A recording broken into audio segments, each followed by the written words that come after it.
Lack of transparency is a huge political advantage.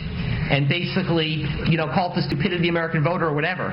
But basically, that was really, really critical to getting the thing to pass. I don't know who he is. He didn't help write our bill. The fact that some advisor who never worked on our staff expressed an opinion that I completely disagree with in terms of the voters is no reflection on the actual process that was run. Well, Jonathan Gruber, the MIT economist, made quite a splash with some of those videos talking about Obamacare, talking about the American voter being stupid, talking about a lack of transparency, getting the Obamacare law through.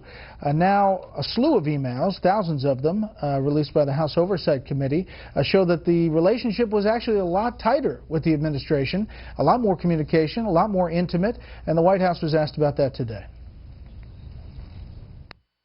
I think our description of his role in this has been consistent. He did not work at the White House. If there's a bombshell that's included in those emails, it certainly hasn't gone off. Okay, what about this? Back with the panel, George. Well, Mr. Gruber is, for opponents of the Affordable Care Act, the gift that keeps on giving. What the emails say is he was important. Well, he should have been. The Department of Health and Human Services paid him almost $400,000 for whatever he did. This matters because either Thursday or a week from today, on Monday of next week, the Supreme Court will hand down an opinion as to whether the Affordable Care Act should be read as written. That is, should be read as saying that subsidies can only be delivered through exchanges established by the states. The question is that language purposeful as it is plain? Mr. Gruber is on record as saying it was written deliberately to, and these are his language, squeeze the states to compel them to be collaborators in the Affordable Care Act. It's too late for this revelation to influence the Supreme Court, but we will read the Supreme Court opinion in light of this. What's it? Of course. I mean, I think that what White House Press Secretary Jess Earnest said there was not inaccurate in that there was no huge smoking gun bombshell in these emails, at least based on the way the Wall Street Journal reported them. But what has become increasingly clear, time and time again, is that Jonathan Gruber was closer to the White House and closer to the process of writing this bill, this legislation that became law, than the White House has ever led us to believe. And that, and I mean, Nancy Pelosi, too. I don't know who he is.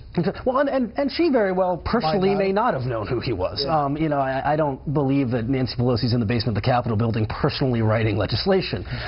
There's a good chance she might not have known who he was. But with that said, what it does show is there was a relationship here, an ongoing relationship, where he was not someone who was brought in one time to give a pass at legislation, give an up or a down, give an expert opinion, that he was intimately involved in crafting some of the language here. That is important. That said, the fact that he was emailing the White House to tell them about media interviews he'd done tells me that, I mean, he might not have been the architect, because I like to believe that the Obama White House would be clearing interviews being done by people who are in fact writing their legislation.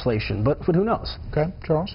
Look, the White House dealing with this is a classic example of Clintonism. This was a Clintonian explanation. Yes, he did not work at the White House, meaning he wasn't an employee, but he got almost $500,000 as a contract worker. So he was working with the White House, for the White House, and what the emails show is intimately with the staff who crafted the legislation. One of the emails that was revealed came from a top Obama health advisor to Gruber. Thank you for being an integral part of getting us to this historic moment. In another email, she called him our hero. Well, the guy's a hero. He was integral. Yes, he didn't work at the White House, but obviously he was, and he did reveal the secrets. That all right, it's fair to say that the president downplayed his role as some advisor who never worked on our staff. And it's all wordplay. Everybody understands he was a big part of this, architect or not. He was the general contractor, if you want. I don't care. But he was important, and what he said revealed the underlying motives that embarrassed the administration and that we all know were true. Deception and obfuscation. And it worked. Does the Supreme Court shoot it down, the federal subsidies?